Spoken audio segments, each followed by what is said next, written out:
Good adventures, everybody. I'm Melissa Bonzak, and welcome to episode 103 of Books Cubed. Today, I am joined by author Elizabeth Engelman, and we are chatting about her book, The Way of the Saints, which is excellent. It was recommended to me by my co-author, Lisa Mahoney, and I am so happy that it was. Welcome, Elizabeth. Hi, thank you, Melissa. I'm really glad to be here. I appreciate it. Oh, I was so excited to get your book and read it. And it's so beautifully written. And it's just been, excuse me, it's just been such a joy to read it. I've just been having the best time. I'm not completely finished because I'm a really slow reader and I really wanted to savor it. I didn't want to skim it. Yeah, thank you. I really appreciate that. Well, I'm going to read your bio real quick for everybody. Elizabeth Engelman was awarded the 2019, is it Nilson? Nilson. Literary Prize from Southeast Missouri State University Press and the 2017 Emerging Writer Award from the Key West Literary Seminar. Her essays have been published in the New York Times and Endeavor magazine, a publication of the American Society for Deaf Children. She received her MFA from the University of Tampa, where she was honored with an Outstanding Graduate Award.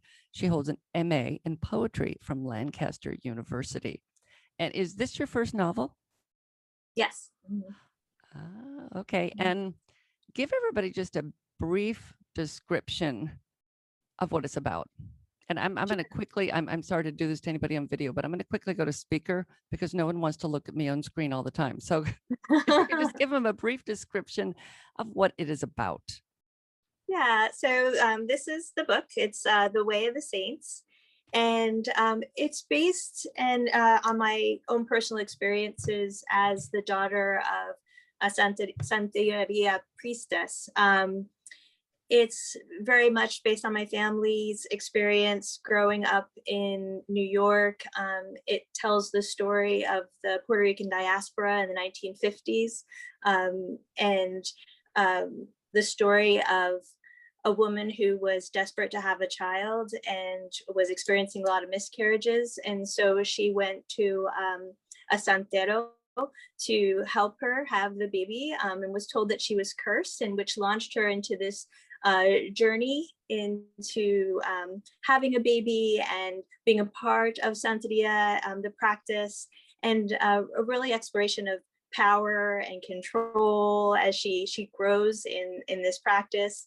But overall, it's telling a story of dominating regimes in terms of the history of Puerto Rico, hungry and controlling spirits in relation to the character who is trying to have a child, and then the story of that child and her relationship with her mother and having a very dominating mother. So there's three main characters in the story: Paula, Isabel, and Esther, and each is in a different time period. They're all Puerto Rican women, and one is set in Puerto Rico during their independence movement in the 1930s. One is set in New York in the 1950s and 70s, growing up in the Lower East Side. And then the other is set in the 1980s in New York and a little island called City Island, which is on the Long Island Sound. And in Westchester, kind of growing up more affluent in suburbia, and just these three women's journeys toward self-actualization and self-determination. And I really liked how you went back and forth.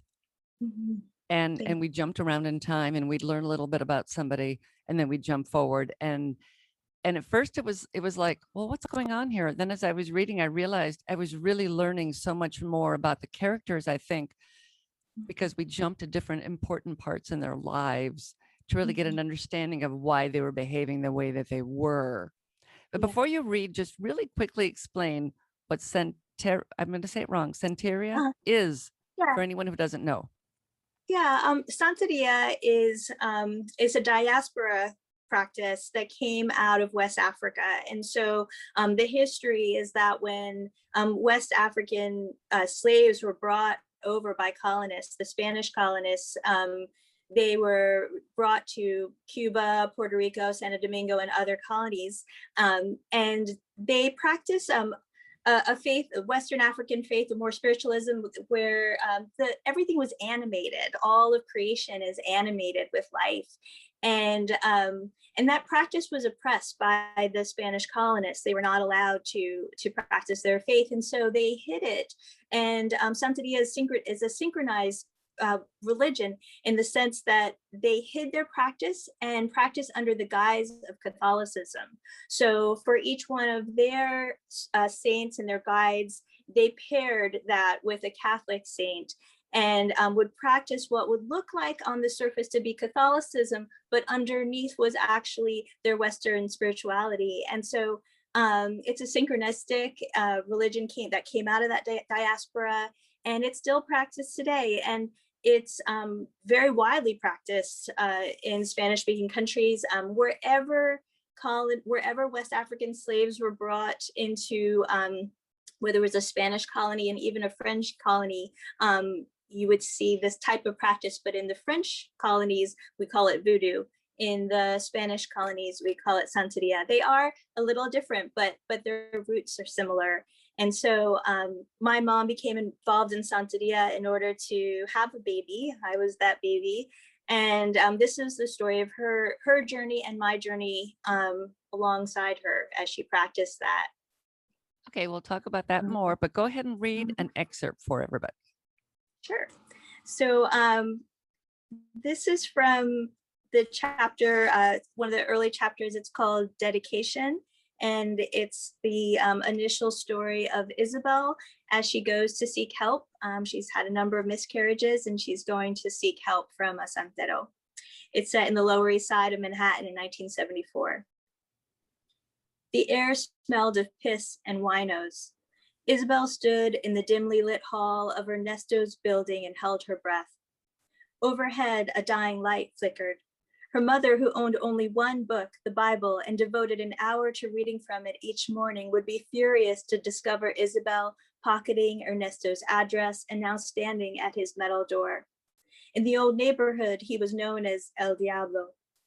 From a neighboring apartment, she heard sharp voices, then the racket of a baby crying, a radio blasting rhythmic salsa. She needed to get out of the hall. Halls weren't safe. She pounded on Ernesto's door with her fists. A shadow slid across the peephole and the deadbolt clicked. With the brass chain still latched, the door opened 2 inches and Isabel saw one gray eye. Ernesto, it's Isabel. We spoke on the phone. Without answering, the face withdrew and the door slammed shut. She heard the chain fall loose before it opened again. Ernesto stood in the doorway, haggard, older than she'd remembered. One eye was clouded with a cataract, reminding her of moonstone. Isabel, all grown. He waved her into the apartment. Blanca, he shouted into the next room. Look who's here, little Isabel from the old building. As they walked into the living room, Isabel smelled rubbing alcohol, tobacco, and clove. The smell bled out from the kitchen, and it surprised her that she hadn't noticed it from the hall. Papers and books were stacked in sloppy piles on the floor. Food-stained plates and glasses littered the coffee table. Cowrie shells, white candles, frosted jars, seed bead necklaces, a bottle of rum, and an ashtray with the butt of a cigar all lay on a larger wooden table near the kitchen. Then Isabel noticed Ernesto's wife, Blanca, sitting upright on the couch, completely asleep with a pile of chicken legs on her lap. Never mind that, Ernesto said with a nod at his wife. Come, we'll work in the bathroom. She hadn't known what to expect, but being confined with Ernesto in the bathroom was not what she'd imagined. Her older brother Esau rarely spoke of Vietnam, but once he'd sent a letter where he described a night on ambush patrol, how he hid in the jungle waiting for the enemy when a tiger stalked right by him, looking at him from the corner of its eyes. Tigers went after the guys who fell asleep, attacking at least one sleeping soldier a month. You don't turn your back on a tiger, he wrote. Isabel followed Ernesto through the apartment. She was rigid, on alert. The farther she walked down the musty hall, the more she felt her gut twisting. She regretted coming already, but she'd given up on her last doctor. She needed help, and turning to Ernesto was a risk she was willing to take. She'd do whatever he said. The morning paper reported the chilliest Memorial Day in years, but it was warm in the apartment. Still, she didn't take off her thin coat. Ernesto stepped aside in the narrow hall and gestured for her to enter the bathroom. She squeezed by him, not wanting to touch his chest. The room with its wall-to-wall peach tile was no wider than a bath mat. It looked recently cleaned and smelled of pine. She stood in the cramped space between the toilet and the bathtub, feeling idiotic, fragile. She shivered and struggled to breathe. It was too stuffy, too warm, sour. You know, she stammered, I think I've made a mistake. It's fine. Todo está bien, mija. His soothing paternal tone rankled her further. He still possessed the kind of beast presence she remembered from her girlhood. I can help you, he said. I want this baby, she said, laying a hand on her flat stomach. It's just, she didn't have the words to express her dread, the hopeless look on her doctor's face. They said I couldn't. I mean, I've tried, but she looked down at her feet. Nothing's impossible, Ernesto said. He reached out a palm towards her and squeezed her shoulder. Startled by his touch, she took a step back. I won't hurt you. He stepped closer and she noticed his long fingernails and the silver serpentine ring around his index finger. Do you mind? He cleared his throat and helped her slip her arms out of her jacket. She studied a yellow crack in the ceiling, anything to avoid direct eye contact. Getting pregnant isn't the problem, she said to the crumbling drywall. I lost the others. Her face flushed. I understand, he said. He leaned over the white porcelain tub and began filling a shallow plastic basin with warm water. Over the sound of the running water, he said, you're not the first to come here from the old building. What's it been, 12 years? He laid the basin at her feet. 14, she said. Take off your shoes. He gestured to the basin with his chin. Get in. I'll stop there. That's a good place to stop. These women were such strong women, Yeah. but placed in circumstances they had no control over. Yeah. And that's what really struck me was all three of the women had really no control over their own lives. Yeah. Mm-hmm. Yeah. And you said that this is autobiographical. I can speak. I really can. Autobiographical in a sense. Yeah, yeah. I mean, it is fiction. I did fictionalize a lot of the story, but it is inspired on my own family. And so my mom did begin her motherhood this way, you know, seeking help, guidance to have a child after several miscarriages, and then started a spiritual journey once she got pregnant, and she really had a lot of traumas, and so her spiritual journey reflected that, and it was rooted in a lot of fear. You know, there was also love, but there was a lot that she did to protect and control, coming from a childhood that had been had a lot of trauma in it. And so the child's character, which is inspired by my childhood, really struggled by this dominating, controlling mother who used her power as she grew in this practice. And grew in her power and grew in her own strength.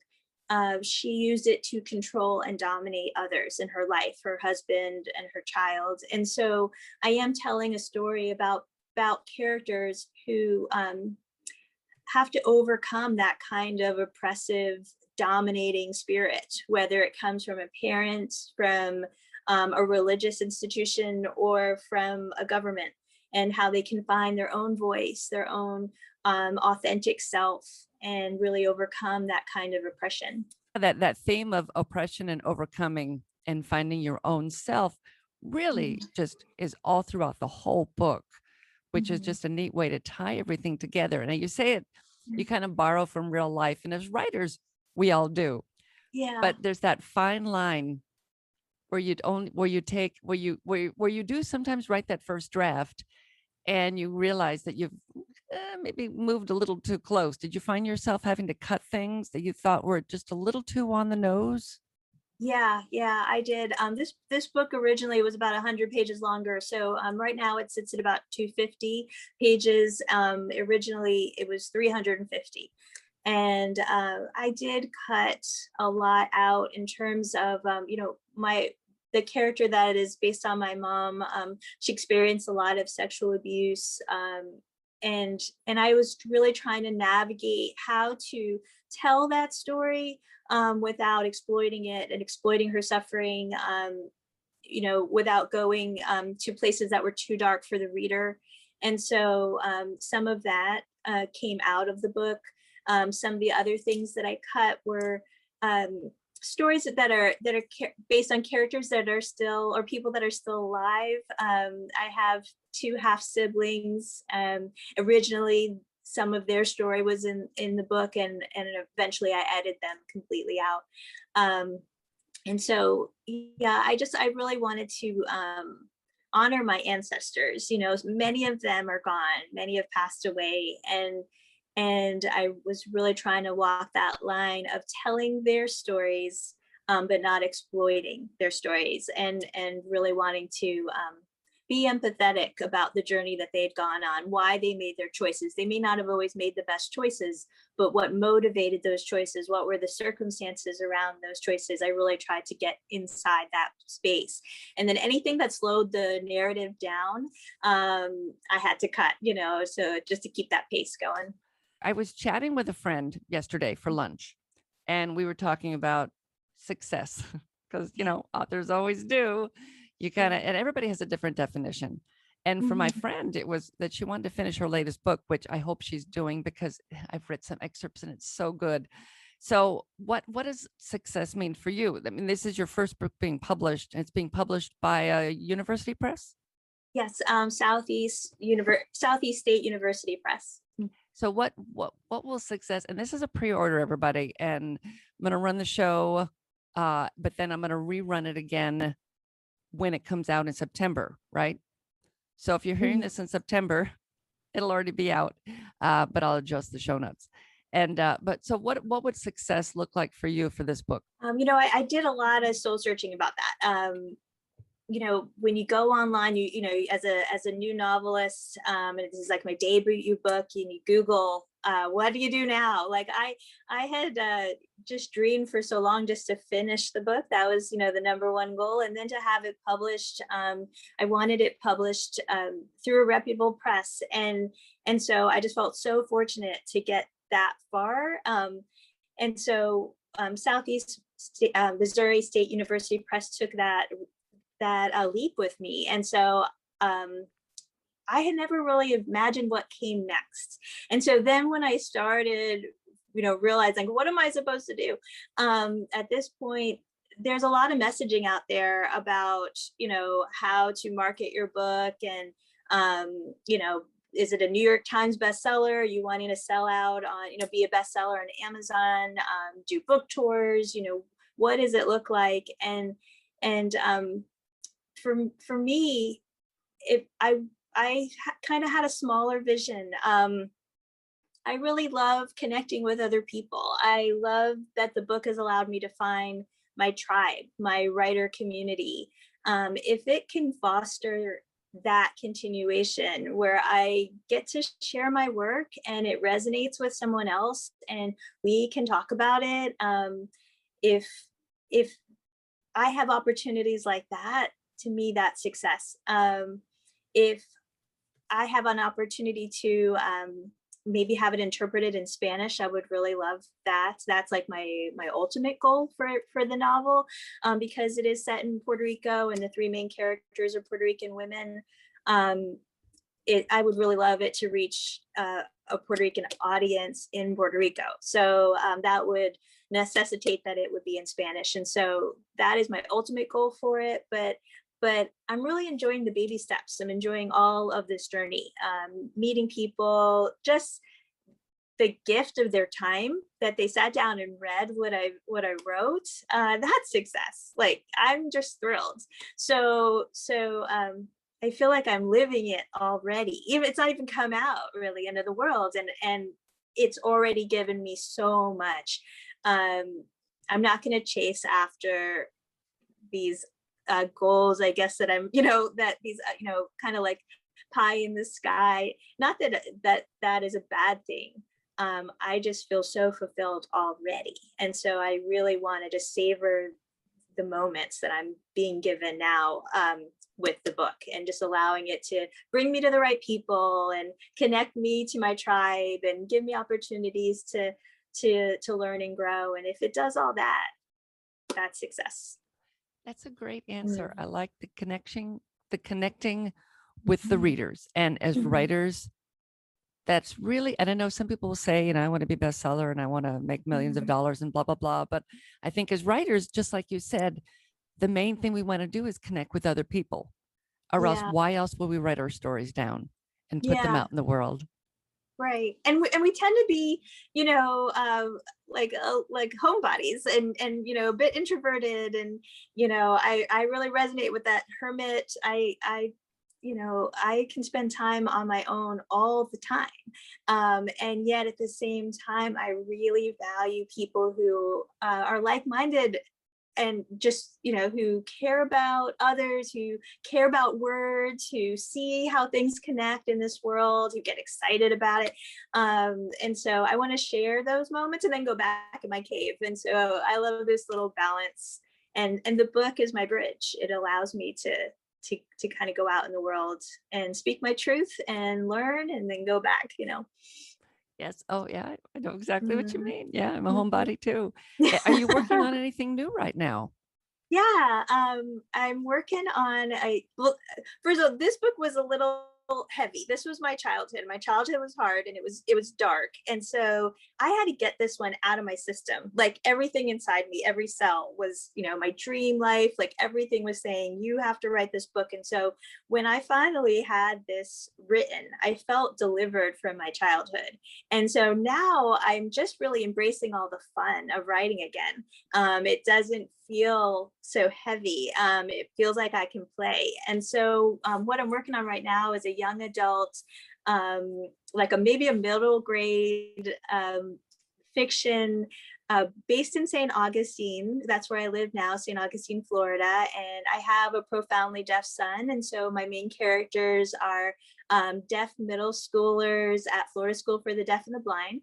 And St. Augustine is a very magical, it's a ancient city.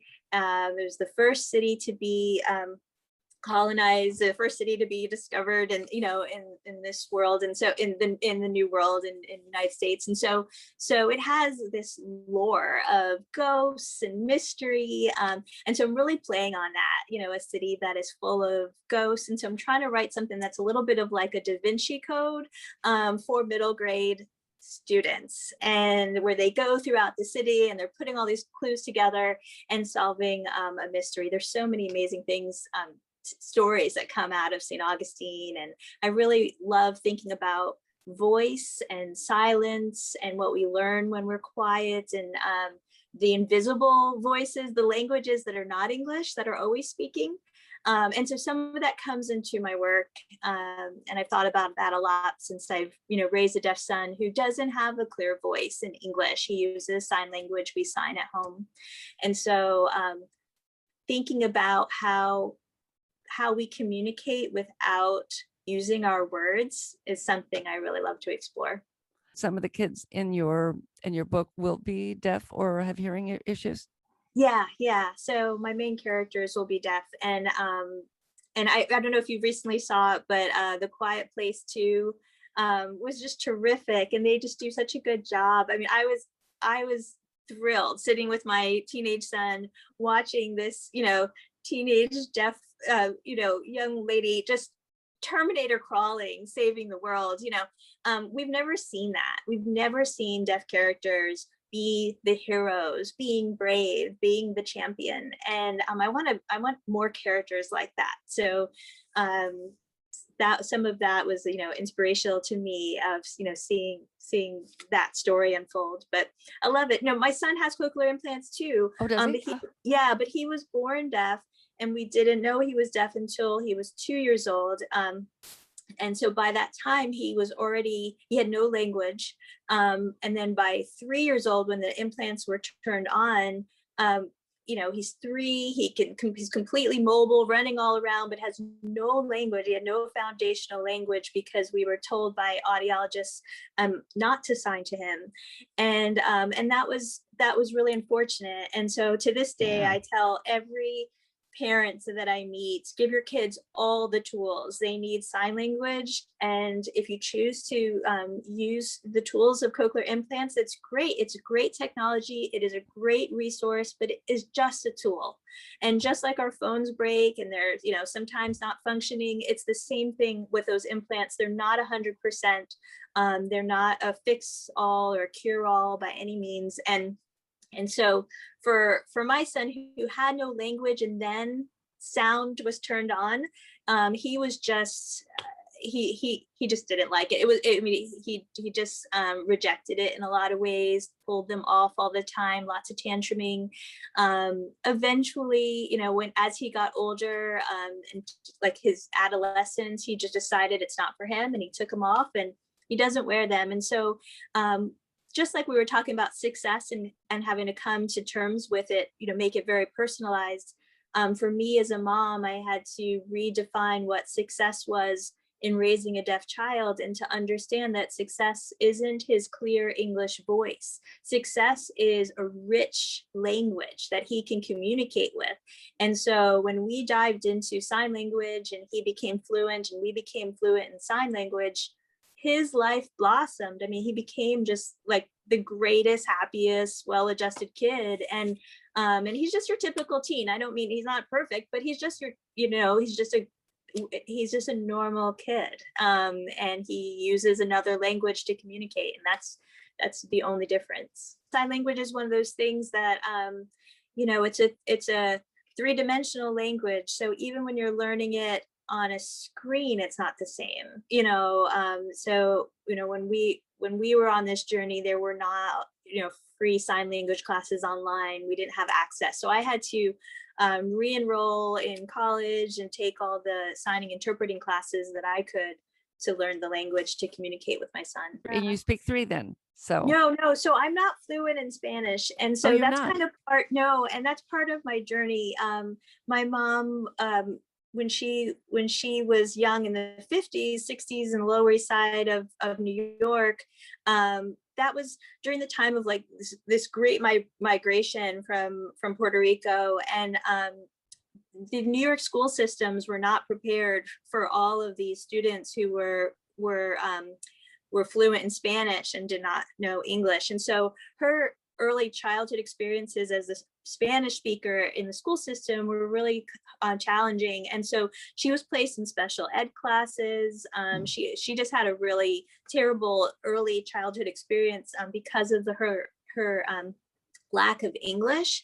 And so when I was young, she didn't allow my family to speak Spanish to me. So my grandmother, the character Paula is based on my grandmother, and my grandmother only knew Spanish and was instrumental in raising me, but would speak to me in broken English instead of speaking to me in Spanish. And that was just my mom's misunderstanding at the time of how much children can learn multiple languages at the same time and how enriching that is. So I grew up always, raised by this Puerto Rican family, but I was the only one who didn't speak Spanish. So I always felt on the outside. I always felt like an outsider. Part of writing this story was sort of rediscovering my roots, making amends with some of that history. As I was telling my grandmother's story and trying to get into her character and into her time, I started uncovering all of this history about Puerto Rico's independence movement and, the 1930s and then into the 1950s, this challenge that Puerto Ricans were having to self-actualize under oppressive government. And as I was learning about the Ponce Massacre and different leaders, like Albizu Campos, I'd never heard of these stories before. And I became fascinated with this history. And I thought, why didn't anyone tell me? And so as I was writing, I really wanted to tell these stories also. And so I took my grandmother and my grandfather, I took these characters and I put them in the middle of that revolution. I put them in the middle of that independence movement to tell these stories. I felt like it was a really good parallel of telling a story of self-determination. One of the first things I did is I'm reading, and I got to that point and I thought, oh, I know nothing about that. So paused, ran to Google, read a bunch, watched videos and things, and I learned something. So I was really excited about that. I feel like now with the internet and stories being shared, these stories are just now being told. I did go to school in Puerto Rico for middle school, my 7th and 8th grade year, but I was put in an English school. So again, even though I was there, I wasn't challenged to speak Spanish. But in that, even in the school system, when we were learning history, we didn't learn this history. And so these stories are just newly being told. An author, Nelson Dennis, he did a really terrific job in a nonfiction book called The War Against Puerto Ricans. And I learned a ton from reading his work and was really inspired to put some of those stories in my fiction, taking the history and putting it into the story of my grandparents. And I'm glad you did, because now it's there for people to discover and read and make sure that these stories are not forgotten. Yeah. At all. Mm-hmm. At all. And so I can understand why your next book, you'd want to be lighthearted, because the book, it gets intense at times. It's a great story though. So people really need to read it. And I'll have links in the show notes for you to find the book. And it's on pre-order right now, but it comes out in September, right? Yes. Yeah. So September 1st, it should be out, and any, little bookstore, somebody could walk in and just pre-order it, or online too. Yeah, which is I want a physical copy. So I'll be going into my local bookstore. We have a brand new one, and I'm so excited about it. And I'm going to go in there and ask them, and maybe I can get them to do it as a the book club. They have a book club, so maybe they'll do it as a book club feature. Thank you. Yeah, I'll have to ask her about that, since it's so good. I think a lot of people really need to read it. So, and do you have is there a website, or I'm looking to see if I have notes about it? I Do you have a website? I do LizzieEngelman.com, Lizzie Lizzy, and then Engelman is ENGELMAN.com. Okay, great. And I spelled Lizzie wrong when I wrote to her the last time. I have a friend okay. named Lizzie, and it's Lizzie. So yeah, no problem. I should have checked. Okay, well, thank you so much for coming on today. We will have links in the show notes where you can find Elizabeth's book. And the title is, I'm going to say it one more time, and I'm looking for my notes. What is the title one more time? The Way of the Saints. The Way of the Saints. If you're watching on video, the cover is gorgeous. Oh, yeah. This is Crystal Quiles. She's a Puerto Rican artist in New York, and she just did such a beautiful job. I love her work. Yeah, it's a painting on the front cover, and it's just beautiful. And if you have any comments on today's show, you can drop down to the show notes, and you'll find the word comment and click on that. It will take you over to the YouTube page, and you can leave us a comment. And that is it. Thank you so much for coming on, Elizabeth. Thank you. I just enjoyed myself so much. I really appreciate you having me here. I recommend this book so highly, and you can get it in pre-order now, or like I said, I will rerun this again in September, and then you can order it then. But in the meantime, I will see you next week, and go read a good book.